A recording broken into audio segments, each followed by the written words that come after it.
Get ready, get right. What's up, family? Welcome back to Get for Life, where you can gain inspiration, insight, and tools to help you grow, impact, and thrive. I'm Kaleta Quinn, and listen, we out here in 2022, y'all. The first month is gone.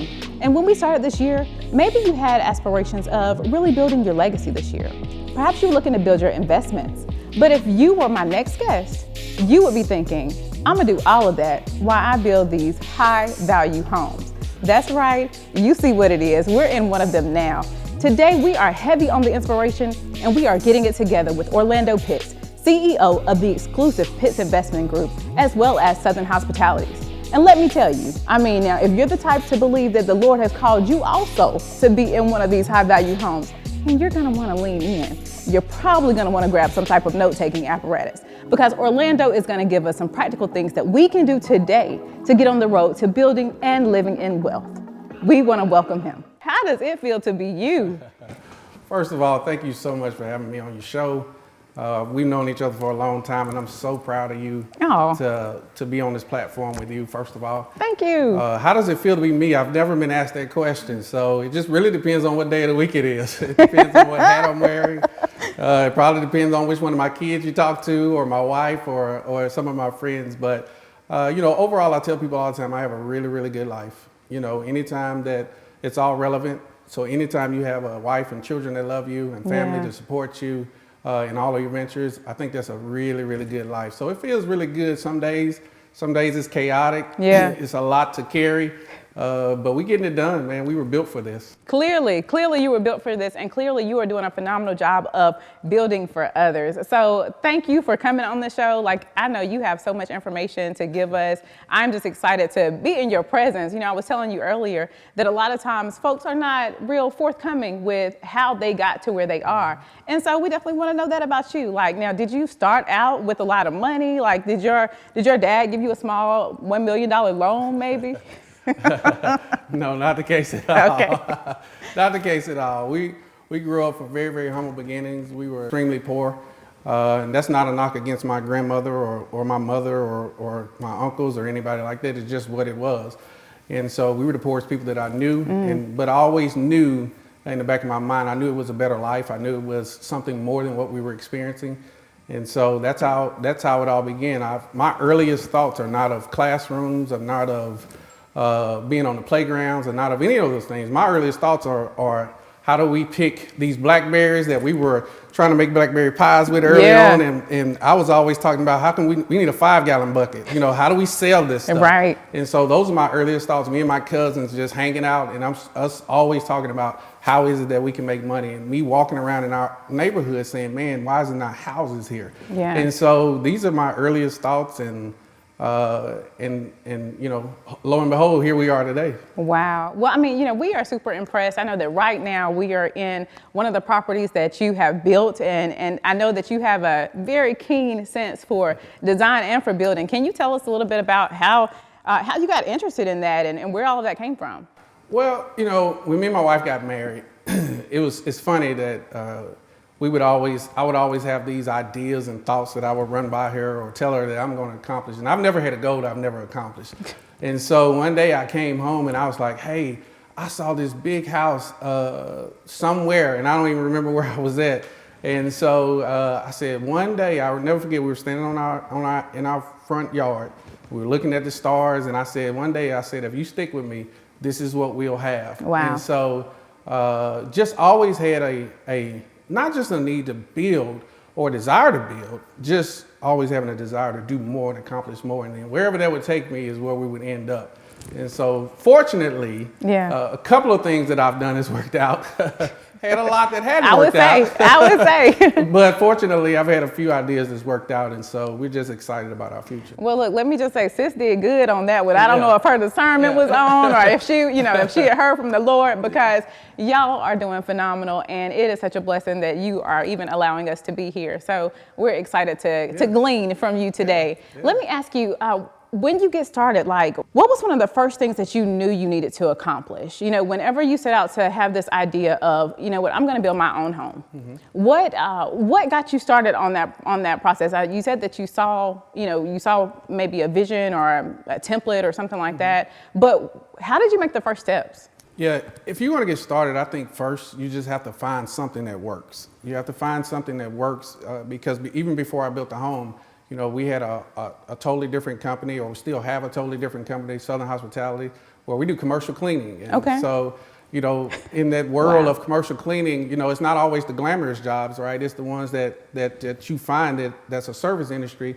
that you can make money in. Yeah. And so we started a company. I started with a mop bucket, a vacuum cleaner, and a broom that I stole out of our house. Had it in the back of my trunk, and my wife was like, "Where's my mop bucket and broom and all I this?" love that. And I'm riding around trying to, beg people to let me clean their office.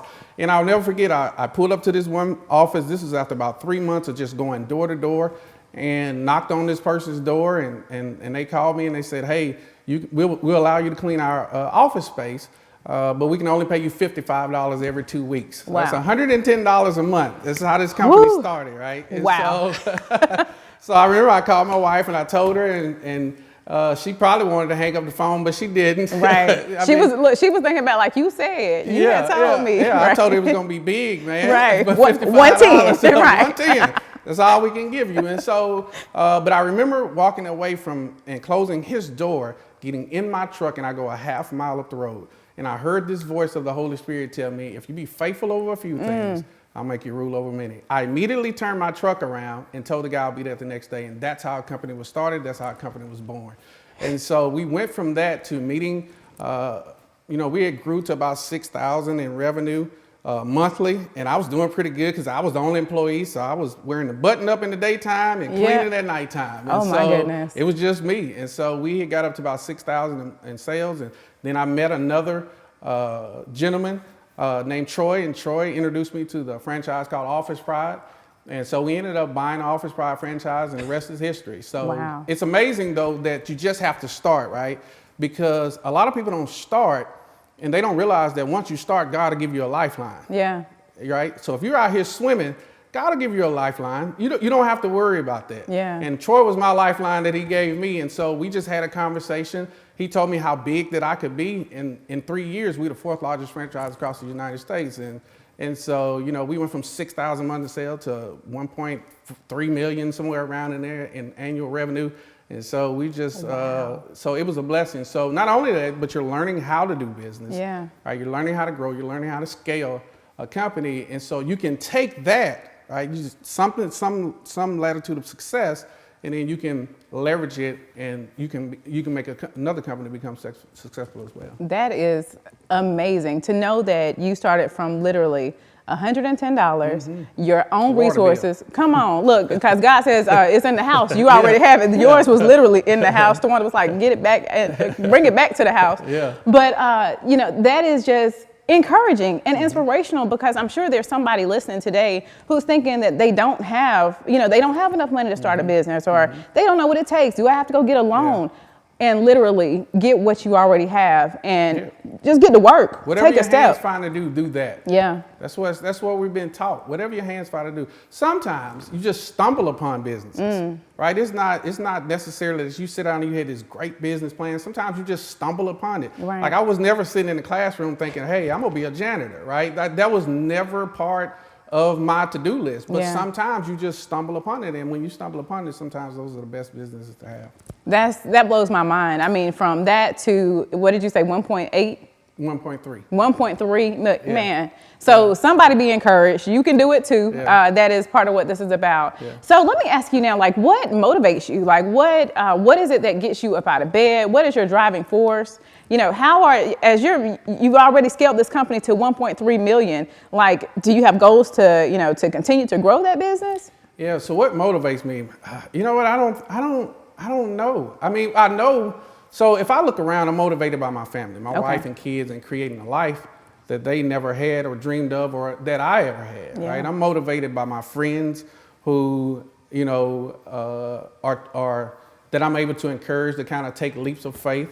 I was motivated by my grandmother who passed away, who is probably, between her and my mom created this work ethic in me that you have to get up and go to work. My grandmother would tell me all the time, I don't care how smart you are, I don't care what kind of degrees you have. If you're lazy, you're never going to be anything, right? So, and she fussed at me one morning and told me, I got up out of the bed and I walked out of the house because I'm from the country, so we had to get up, chop the garden every day. And Yes. it's amazing that these things that we were taught to do now is considered child abuse, or they got these child labor Right, laws. exactly. But these are the things that build your character. Yeah. It shows you who you really are. And she fussed at me so bad, and she told me to go back in the house because I got up late that morning. And this is 6:30 in the morning. That was late. That was late to her. 6:30. I was 8 years old, and I never forgot it. And I remember saying to myself, "You'll never beat me out of that bed again." So every day to this day, never use an alarm clock. Yeah. I get up at 4:30 every morning, regardless of what time I go to bed, and I get my day started. I'm trying to be as consistent as the sunrise. And that is what creates good business. So, when you look back over those things, you have to do what others are not willing to do if you're going to have what others don't have. Yeah, that's good. Yeah. So consistency and be willing to do what others are not doing so that you'll have all of that is amazing. You don't need that much sleep. I mean, that is some routine. Yeah. But they say that every story that you find of successful people, that is exactly what they say. Get up early in the morning. So what are you doing up at 4:30 in the morning? what does that look like? Well, I get up, try to meditate for a few minutes. Because you got to think, at 4 o'clock in the morning, your phone shouldn't be ringing. Right? It should not be. You're probably going to have your most productive hours between 4 and 7 o'clock. Okay. All right, so I'm up meditating. I'm trying to plan my day. I'm trying to get my thoughts together on what needs accomplished. Think about who I need to call. I might jot a list together, all those different things. Or sometimes I might watch recorded shows that I don't have time to watch, in the day. I don't like commercials, so I'm fast forwarding through everything. So my family doesn't watch TV with me at all, because they know I'm fast forwarding everything. But I do think that every moment counts. I think time is precious, and I think that we don't value time like we should, and therefore, and I really try to lock in and focus. Okay. Focus is the key to business. Focus is a skill set. Yeah. Focus is something that's trainable. I don't think enough people have focus. This is why we have 30-second reels and all this kind of thing, because people can't focus longer than 30, 45 seconds. So if you can't focus for 30, 45 seconds, how do you plan on focusing on a business throughout an 8-hour, 10-hour, 12-hour day? Ooh. So you have to be able to focus, and that is a skill set that has to be trained, honed in. The only difference between where you are and where you really want to be is your lack of focus. Wow. That, I mean, you really just said something there, because there are a lot of folks who may be listening and they're struggling. They're like, what is going on? Like, why can't I get it together? Why can't I pull this together? So what do you recommend to really hone in on that focus? Do you set a timer? I've heard people say that they set a timer and, it's 10 minutes that I am dedicated towards this activity. Is it, you create a list and, as long as you check off these things on the list, what does focus mean for you? I think you just have to. So focus for me is having a big picture. Okay. What is the big picture? So whenever you're out of focus, you can have something to look back at. Yeah, that's good. So having a big picture always on the forefront of your mind, knowing what your overall goal is going to be, this helps determine your focus. So this cuts back on the meaningless phone calls. Okay. The glaring out of the window, for hours at a time. It takes away from, stay off of social media as humanly possible. I guess I should say that. But so unless you're looking at good content that's building something inside of you in the direction that you're going. Yeah. Right. And then having somebody, this buzzword of mentorship, which is become very, very heavily over the last probably 10 years or so. Mentorship is not the answer to you getting to where you want. Having a good mentor is the answer. Look, right. In this era now of everybody being a life coach, everybody being I'm not knocking nothing anybody wrong with that. Right, exactly, right. Do you, boo? But I get called all the time for people wanting me to be their life coach, and I'm like, I'll be your life coach when I figure out my life. Hello, right? Exactly. We're all on that journey, right? So you have to have an internal desire to make your life better. Yeah. Right? We were created by a creator to be creative. Hey. And so if you can tap into your creativity, right, you'll stop misusing your time. Wow. You just said a whole lot there. I hope the folks writing it down are getting these messages, because that was super loaded. I need to come back and just watch that for that note alone. Man, amazing. And I mean, I couldn't agree with you more. There are so many times where, I found myself just out of focus because I didn't know what I was going towards. There wasn't no definiteness of purpose, you know, if you will. So that is phenomenal. Now, what do you, I know you mentioned your family earlier, right? And I know that you're building this whole legacy for them to, you know, your sons to be able to, you know, one day hold, like what lesson do you hope that they're learning most from you? Persistence. Okay. Dedication, commitment, tenacity, and not accepting no as an answer. Yeah. All right. If it's something you really, really want to do, not accepting no as an answer. And then figuring it out in this day and age of information. Yeah. Like there's nothing you can't do. Right. We're smarter now. We can get information faster now. And so just because somebody tells you no on one end doesn't mean that you have to accept that. Yeah. And so, but being able to accomplish whatever it is, your goals, have conversation with people who are smarter than you, who have accomplished more than you. Yeah. And they'll help you reset your goals. You know, and that has happened to me. We were doing very, very well. And I was just walking around like, I don't know what to do next. And I had to go sit and talk to somebody who was doing way more than me. And they helped me reset my golden vision because I had reached what it was. I was trying to get to a certain dollar amount. I was trying to bring my wife off of her job. I was trying to make sure my kids' education was taken care of. And so outside of that, I had met all those goals. And so you learn how to reset your goals and all of those different type of things. But I hope that they're learning that, you know, that I showed them the struggles as well. Yeah. It's not all this glam that we see on TV. And, Right. You know, there's some tough days, but you still have to get up and keep going. The other thing that's a good question, because the other thing that I've talked to them about is sometimes you got to ignore your passions. Okay, talk to me more about that. So passions is one thing. Okay. Right? So it's, what are you passionate about? What were you created to do? That may not always bring you money and financial freedom. Okay. So go out and start something or do something that can create your financial freedom so you can go back to your passion. Okay. Everybody tells you when you get ready to start a business, you got to be passionate about it. That's not true. Yeah. Because you were not passionate about getting that mop bucket, I'm sure, right? I was passionate about getting a check. Hello, right, getting that and money. Trying to help my wife pay some bills around the house. Yeah. That's what I was passionate about. So passion is for the bedroom, obsession is for business. Ooh. Come on now. A healthy obsession with business Yeah. will get you to where you need to be every single time. Too many people put too much stock on passion, and passion can either come and burn out. Yeah. Ugh. But your obsession, Okay. my obsession for business, it doesn't matter what I'm doing. I told my wife the other day, I said, when I'm 85 years old, I'm gonna be trying to figure out how to get the biggest box of the pens from Sam's and sell them all. I'm passionate about business, not necessarily the business that I'm doing. Yeah. And so when you do that, you can create your own world. Yeah. And you can create whatever limitations and boundaries that you want to put on them by simply stepping up and being your own person. Wow. Now you said so much in that. A couple of things I definitely want to pull out. One of them specifically is don't take no for an answer, Yes. right? Because it seems like folks are grown to tell us no, you know, and you really have to figure out some kind of way to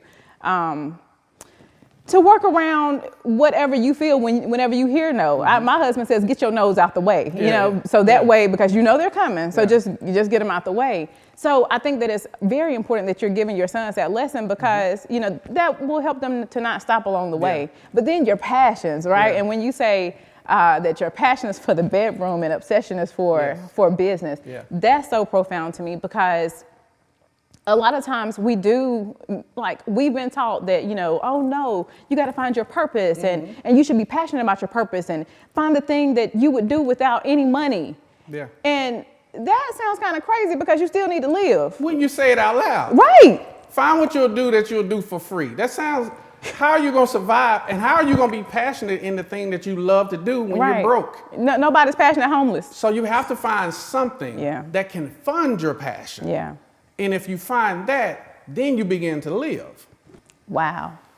That is so dope. Love it. And rejection is part of the process, right? People are so afraid. This is why people don't start. If you ask somebody why they didn't start, whatever it is that they have on their mind, they'll immediately start talking about everybody who's going to tell you no. Wow.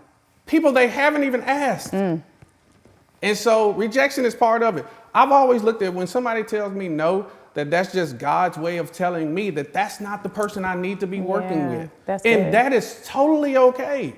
I don't get offended by it. I like to hug people at Walmart around Christmas time. I don't want to be mad at nobody. Look, you can't be out here hugging people in COVID. Well, not right? Yeah. Pre-COVID. right. Yeah. So, but it's amazing that the fear of failure has caused more people to stop more than failure ever has. Wow. It's the fear of it. And the Bible teaches us that God has not given us a spirit of fear. Come on now. So that's two totally different words. There are things I'm scared of, right? I don't like monkeys. I don't like stray dogs. I don't walk up like I'm scared of them. Like right now, if a lion just ran through the living room, I'm gone. I'm right. Wife gonna have to fend for herself right. now. Sorry. she already knows. But it's lion. the spirit of fear. The spirit of fear means the thing that paralyzes you. It's the thing that causes you to stop and say, you know what? I'm not going to do it. Yeah. Now, if a lion running at me and I got my AR, it's a different conversation. Right. So it's one of those things that we just got to get over that hill. You hear it talk about it all the time, fear. But when are you going to get over fear? Right? And when are you going to become the person that God created you to be? Wow. And start living? You got to understand, like when it comes to business and when it comes to even what you're doing right now, Kaleta, like some people are not going to start until they see you start. Wow. Some people are not going to live until they meet you. Some people are not going to live until they have a conversation with you. Yeah. And we're in 2022, so the conversation piece is over with. People want to see you doing. That's right. Right? So you got to understand that you're holding somebody else up by being stagnant, by being lazy, by having a spirit of fear, and not just saying, you know what, I'm going to bust through this wall because you don't know who's watching you. And that's what, ultimately I want people to look at me and say, you know what, there's nothing special about him, right? I don't want him to say that out loud. But I know it's nothing special about me.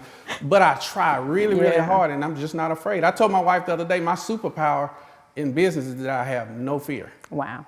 None. What's the worst that can happen? What's the worst that can happen? You go back to your 9 to 5? Exactly. You were doing that anyway. Right. What's the worst that can happen? For somebody else that you didn't want to be there and you didn't like it anyway. Is that the worst that can happen? Right. You gonna go get a job again? Yeah. That's the worst that can happen. The worst that can happen is that me and my wife are gonna sit on some property somewhere that we done paid for. And we're gonna get a little house on the hill, and we're gonna look over and watch the sunset, and we're gonna tip our head to each other and say we tried. That's the worst that can happen to us. But based off where I started from, I'm playing with house money. Oh, okay. I love it, man. So many gems, so much great knowledge. I love the piece about just not letting fear overtake you. And I can't thank you enough for your kind sentiments about this. I think I realized that early on, there was someone else that motivated me to step out here. And like you said, you never know what your gift is tied to for someone else. And so you don't want your fear to hold you hostage, and because you don't know who else is holding hostage. So, man, I am so blessed. I know that the viewers are blessed to have you. I know that we've gotten a lot of great information. Thank you so much for being here. We're going to put your information and your handle at the bottom so that people can reach out to you. Maybe not to ask you to be their mentor, unless you want to do that, unless you just want to do that. But thank you so much for your time. We've enjoyed it. Is there anything else you want to leave the people with? We got to create a legacy. Yeah. We have to create a legacy that has to become important to us. The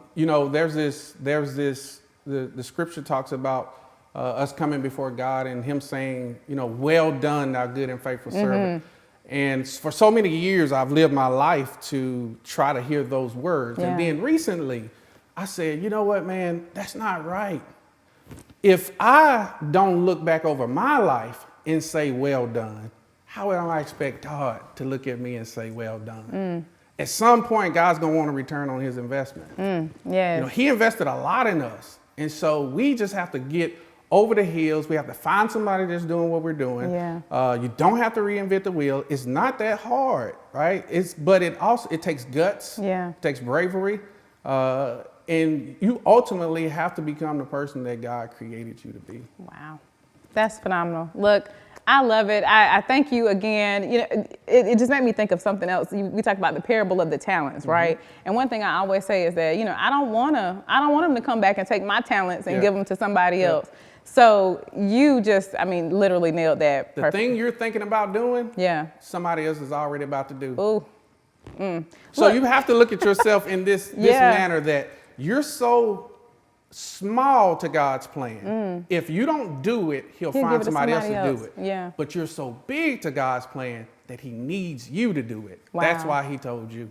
Wow. So get out of that fear. Yeah. Thank you so much. Orlando, we love you being here. You're welcome back anytime. Look, I know I'm going to have to have you back. I try to, you know, make sure that we condense it today. Yeah. But so glad to have you. Thank you for your wisdom, for your insight, and thank you for just being transparent. Yeah. We appreciate that. Appreciate you. Bless you, brother. Thank you.